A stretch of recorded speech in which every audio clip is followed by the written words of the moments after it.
Good morning to all. Today we will be continuing from the last class. In the last class we discussed about respiration, isn't it? So we came to know that the oxygen that we are inhaling will be reaching to the lungs, isn't it? And typically into the balloon-like structure, that is the alveoli, right? So in the alveoli, the exchange of gases is being happening.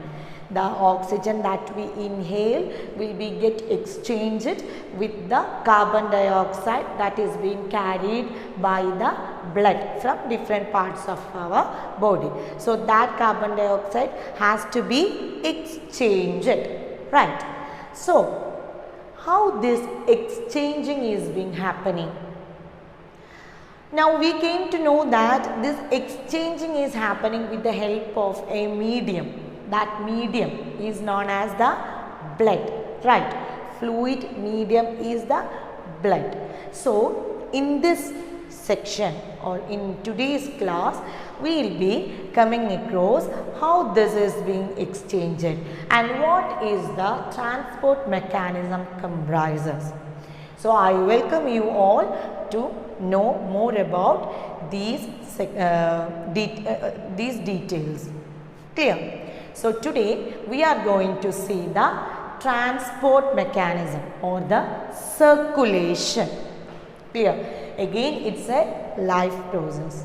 Okay. So with the blessings of Almighty, we are getting into our class. Okay. So first of all, we can check upon with blood. So in the previous lower classes and all, you might have studied what is blood, right? Blood is a fluid connective tissue. What is blood? Blood is a fluid connective tissue, right? So blood in turn consists of two parts, and the first part comprises the liquid part and a solid part. The liquid part is known as the plasma and the solid part comprises the blood cells. Clear? Again, the blood cell is of three types. What are they? All these you have studied in our lower sessions. So the blood cell comprises RBC, WBC and platelets. Clear? So the solid part comprises the blood cells, and blood cells in turn is divided into RBC, WBC and platelets. This RBC is otherwise known as erythrocytes. Clear? RBC is otherwise known as erythrocytes, and they are meant for the transport of oxygen with the help of this pigments and all. Clear? So you know which is the pigment present in our blood? Hemoglobin, right? So RBC is meant for the transport of oxygen, whereas WBC is meant for the defensive mechanism. Okay, and platelets coins for the clotting matter of our body. Our blood will clot, right? Who coins the clotting? It's the duty of platelets. So all these things we have studied, right? And the liquid part is known as the plasma, and blood carries not only the oxygen. You know what are the things that carry the blood? It carries salts, it carries the waste materials, it carries the hormones. All transport mechanism is under the control of this blood, since they play a vital role in the transport mechanisms. Clear? Okay. Again, when we are coming into the fine detail of blood, blood consists of what?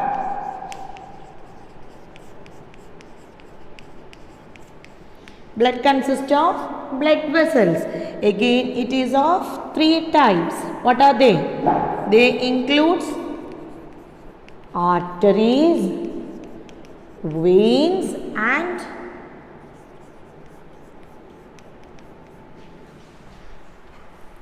for time being I am rubbing this to avoid the confusion.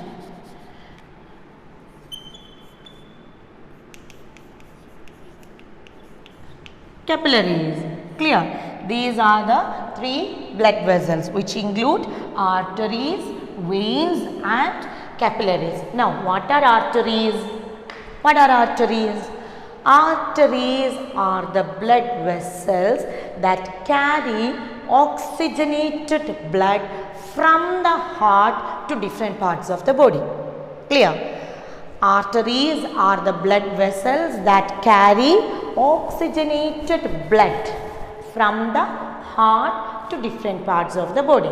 When we are going to see the different properties of these arteries, they include arteries are thick in nature.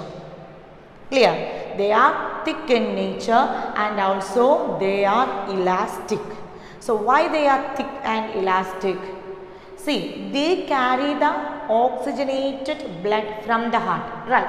So, heart will be pumping the blood in a high pressure.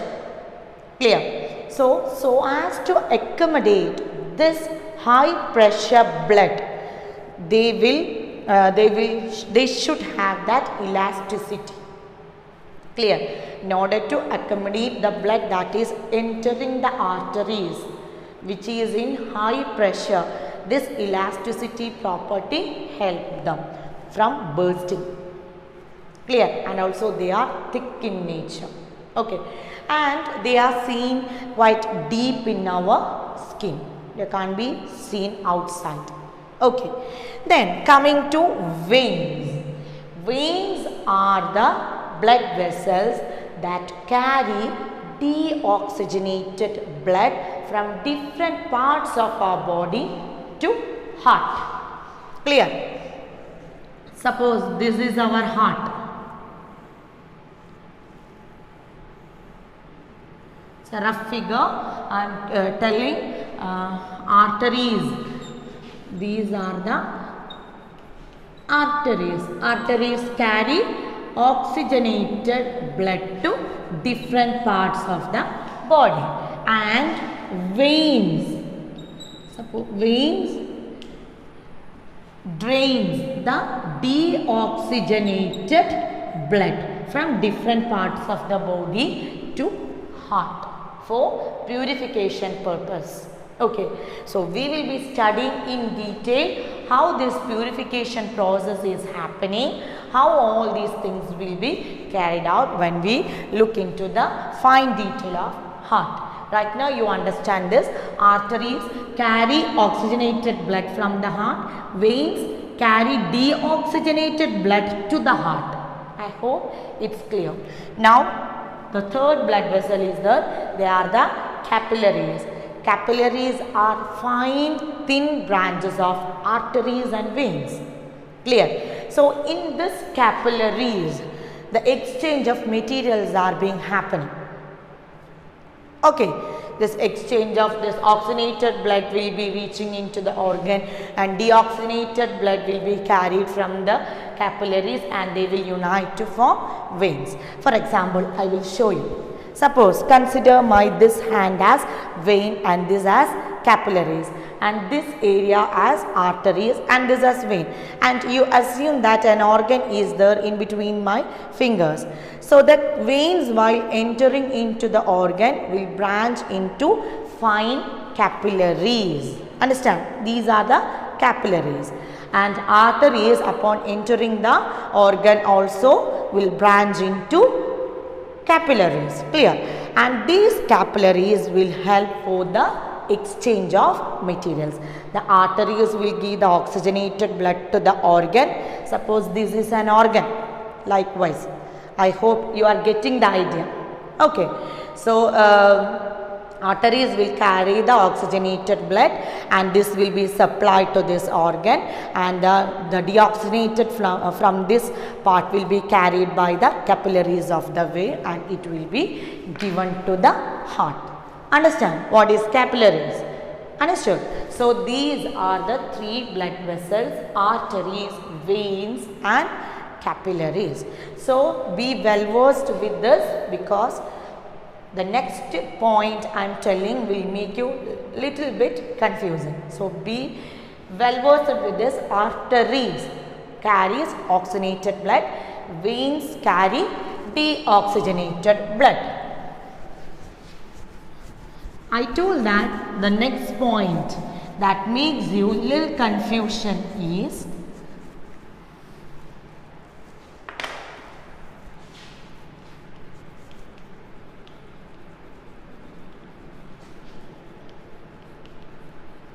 pulmonary artery and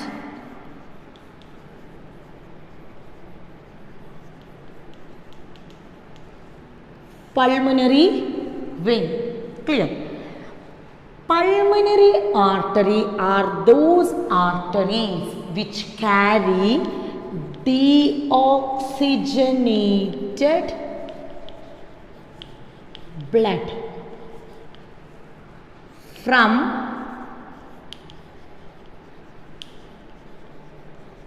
heart to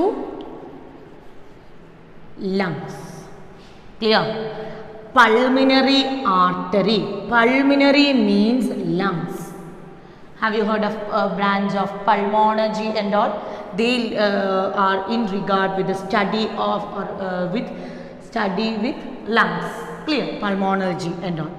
So pulmonary artery are the arteries which carry deoxygenated blood from the heart to lungs. For what instance? For the purification. You know that lungs contain the oxygen that we have breathed in the alveoli, right? Now this oxygen has to be exchanged with the carbon dioxide. Clear? So that carbonated or deoxygenated blood is carrying by the pulmonary artery to the lungs for the exchange of oxygen. Clear? When that blood is being exchanged with oxygen, this oxygenated blood has to be carried. Clear? That is being carried by the pulmonary vein. Clear? So pulmonary vein carry oxygenated blood. This oxygenated blood from the lungs to heart. Clear? Then only heart can pump the oxygenated blood to different parts of the body by means of arteries. You will know it. If you are finding any kind of difficulty, you will know it more when we discuss the structure and function of heart in the coming session. Okay. Right now you keep in mind that pulmonary artery, when the artery is associated with the term pulmonary, that artery will carry the deoxygenated blood from the heart to lungs, and the pulmonary vein carry the oxygenated blood from the lungs to heart. I hope it's clear.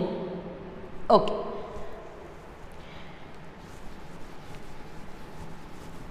So we can move to the heart.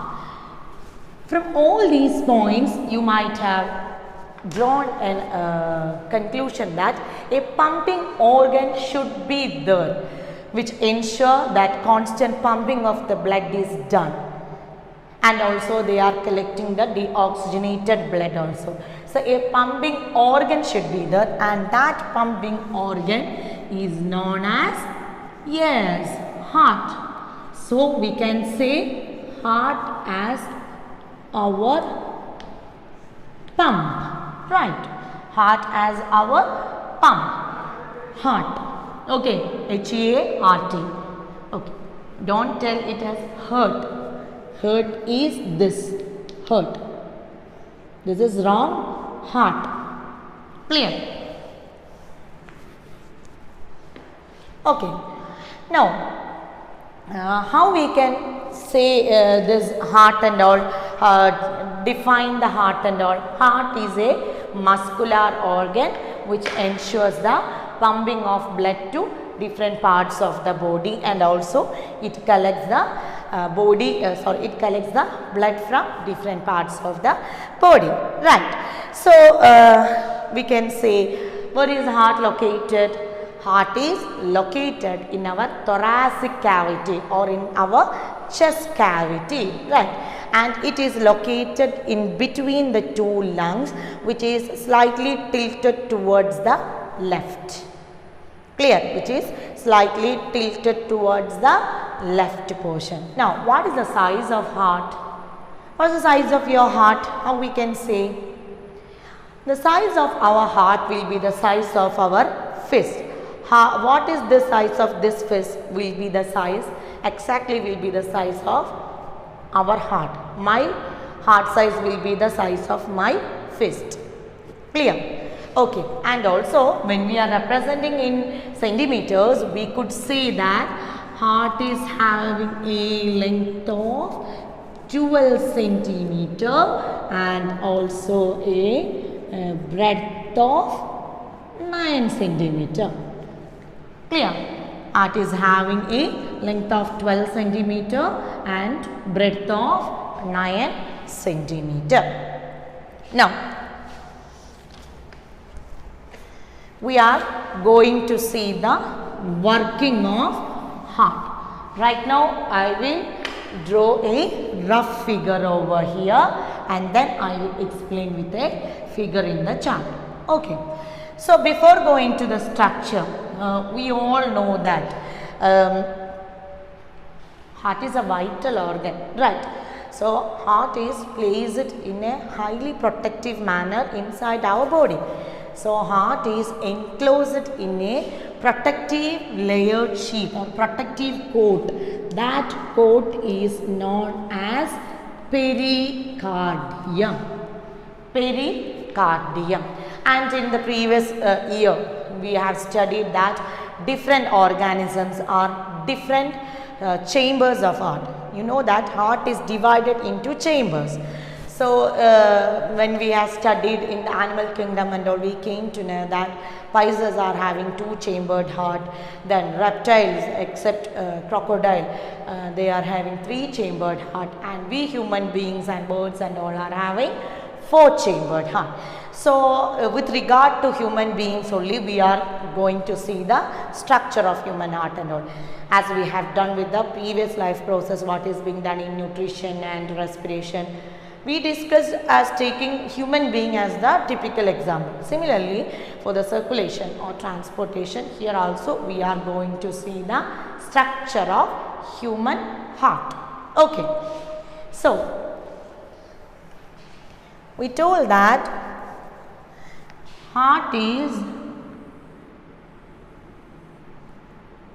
comprising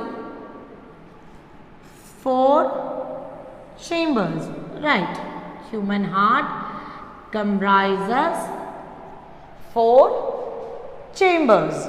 Clear? So, the upper 2 chambers are known as atria or auricles. Both are same, atria or auricles, and the lower chamber are known as ventricles.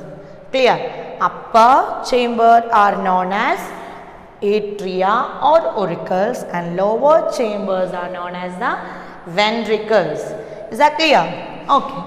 And we told that heart is enclosed in a double membranous sheath or double membranous protective covering known as pericardium.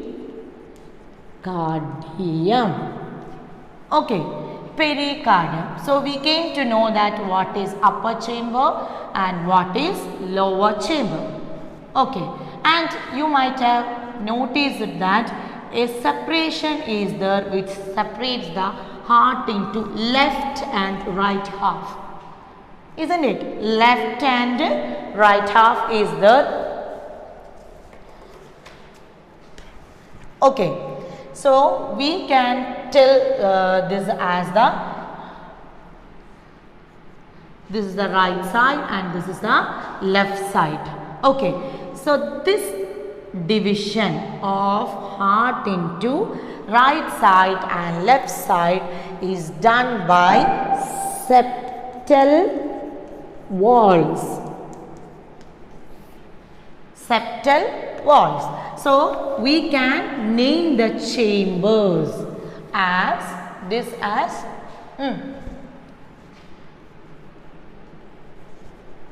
right atrium. Then this is right ventricle. Clear? Here we can say that left atrium and left ventricle. Clear? So with the help of the septal wall, we have divided the heart into right and left. Okay. And pericardium is also present. Now, why? What is the significance of dividing this right and left halves? Why the heart is divided so? It has a significant feature, that is, it prevents the division into right and left half, prevents the mixing of oxygenated blood and deoxygenated blood. Clear? Because the right side receives deoxygenated blood and the left side receives oxygenated blood. Clear? The right side, right atrium and right ventricle receives the deoxygenated from the veins. Clear? Veins carry deoxygenated blood. Clear?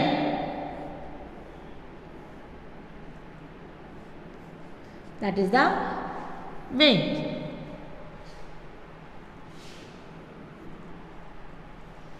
Is that clear? Okay. So they are responsible for the draining of deoxygenated blood to the right half and the left atrium and left ventricle, or together we can say the left side receives the oxygenated blood from the lungs. Who carry the oxygenated blood from the lungs to the heart? Yes, it is the pulmonary vein, isn't it? Pulmonary vein. These are the pulmonary vein. They carry oxygenated blood from the lungs to heart. Is that clear? Okay. Now, we can see how it is being reaching. So, first of all, we can say that one more thing before going to the functioning. A valve is present. Can you see that? A valve is present between the right atrium and right ventricle, and also between the, I am writing right as RT, right ventricle. Let it be there. So you could see a valve here. A valve is present between right atrium and right ventricle, and this valve is known as tricuspid valve. What it is known as? Tricuspid valve, and the valve present between the left atrium and left ventricle is known as the bicuspid valve. Clear? Okay. So, what is the function of this valve? they ensure the blood that is entering to the next chamber will not flow back into the previous chamber. They will not allow the backflow of the blood. Clear? Now, I know that it will cause a little bit confusion. So, for that instance, I will give you a tip. Try R is present here, right? That R represents the right side. Okay? That R represents the right side. So, you can easily connect. Try. And R is present. So, that will be the wall present between the right atrium and right ventricle. Like that way you should find some sort of short way to increase your memory. Clear? So, likewise if you remember, then you could avoid that confusion. Okay, tricuspid wall and bicuspid wall. Now, we can directly go into the detailed version of this heart. Functioning of heart. See dears, I am repeating it again. This is a rough figure. You have to draw the figure of heart in your notebook. Okay. So heart. So first of all, the deoxygenated blood. We can come with the function of this right side. Deoxygenated blood from different parts of the body will be collected by the vena cava or veins. Two types of vena cava are there, superior vena cava and inferior vena cava. So, they are responsible for the collection of deoxygenated blood from different parts of the body. So, they would collect the deoxygenated blood from the different parts of the body and would drain into the right atrium. Once the right atrium is filled with the blood, they will contract and pushes the blood to the right ventricle. When it is upon the pushing of the blood into the right ventricle, this valve, that is the tricuspid valve, closed, which ensures which do not allow the backflow. Clear? Understood? So, once the valve is closed there, the blood which had entered into the right ventricle will not backflow again into the atrium, right atrium. Clear how it is working? Now, this will be filled with deoxygenated blood, isn't it? So, they have to be taken for the purification, right? So, for that purification, from here it will be carried to the, I am drawing the lungs for your information in this area. Okay, so it will be carried by the pulmonary artery, isn't it? Pulmonary artery for the purification. It will be carbonated or deoxygenated blood. So, they will be given into the lungs through the pulmonary artery for the exchange. Since it contains oxygen, lungs contain oxygen. So, they will be exchanged and we expel the carbon dioxide. And this oxygen rich blood will be carried by whom? Pulmonary vein. Will be carried by the pulmonary vein and that will be directed into, that is the oxygenated blood. Clear? That will be directed into the left atrium. The oxygenated blood from the lungs will be carried by the pulmonary vein and will be drained into the left atrium. Once the left atrium is filled with the blood, it will contract and pushes the blood into the left ventricle. Upon pushing the left ventricle, the bicuspid valve will close, which prevents the backflow. Clear? Now, from the left ventricle, this oxygenated blood will be collected by the, that is, aorta. Aorta is the main artery. That aorta will branches into different arteries that will be giving that will be giving the blood to different parts of the body. Clear? Now we can have a glance over the chart. So this is the human heart. So the the blue color represents the area which receives the deoxygenated blood, and the red portion indicates the area which have the oxygenated blood. So this is the aorta which receives the oxygenated blood, and it will be supplied to different parts of the body.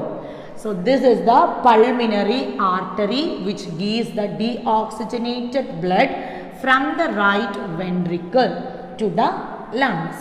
Now this is the left atrium, this is the left ventricle, right atrium, right ventricle. Okay, these are the vena cava, inferior vena cava and superior vena cava. They gives the deoxygenated blood to the right portion, right atrium. Okay, so from the right ventricle, deoxygenated blood will be carried by the pulmonary artery to the lungs, and from the lungs, the pulmonary vein will take up the oxygenated blood and it will be drained to the left atrium and finally to left ventricle, and from the left ventricle it will be passed to the aorta. Aorta will branches into different arteries which supplies the oxygenated blood. This figure you have to draw in your notebook. So we came to know that how the four chambers are functioning in the case of human beings, and we discussed that in the case of fishes and some reptiles, amphibians and all, four chambered heart is not present, isn't it? Why? See, in the case of birds and animals and all, they need high energy. So this separation of chambers ensures the release of high energy which is needed for their metabolic activities. So for the lower animals and all, such high energy is not needed. So, and also in the case of amphibians and reptiles, they are having three chambered heart except crocodile. Crocodile is having four chambered heart, right? Thus amphibians and reptiles are having three chambered heart, and they could tolerate the mixing up of the oxygenated blood and deoxygenated blood. They have the ability to adapt to the changes that is happening in the environment. But we can't do that, isn't it? We are not able to adapt ourselves according to the temperature changes in the environment and all, right? But the amphibians and reptiles could do. They are able to tolerate the mixing up of the blood. Then we discussed that fishes are having two chambered heart, isn't it? So complete mixing up of blood is happening in the case of fishes, right? You know that how do the fishes breathe? In the last session, in the case of respiration, we came to know that they would frequently open their mouth and get up the dissolved oxygen, and it would be straightly going to the gills. So gills is the area which is meant for the exchange of gases, and from the gills they are being distributed to different parts of the body.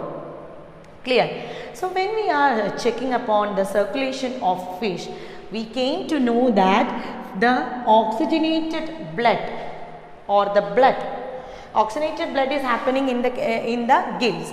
So the blood enters the heart only for once, isn't it? Blood is entering or the blood is passing the fish heart only once.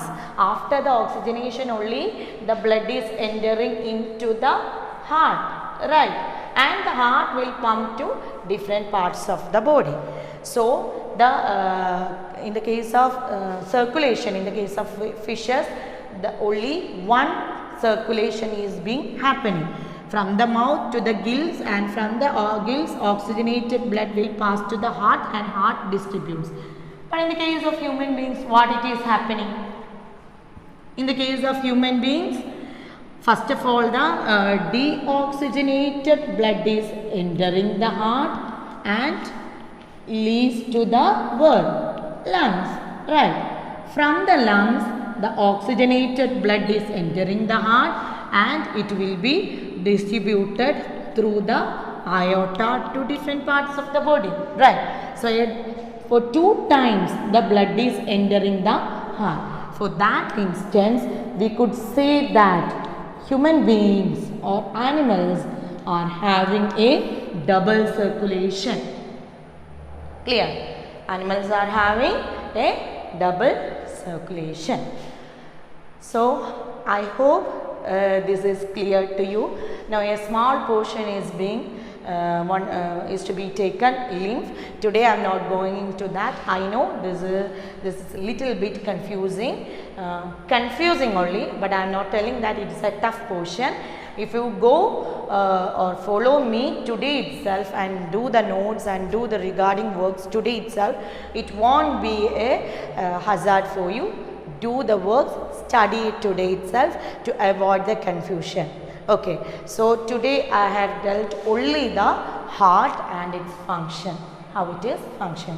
The small portion along with this we have to go for the transportation in plants too. So with that I will be starting the next session along with the lymph. So I hope today's class is clear. So if you are having any kind of doubt regarding today's topic, please do contact me and thank you for today's class.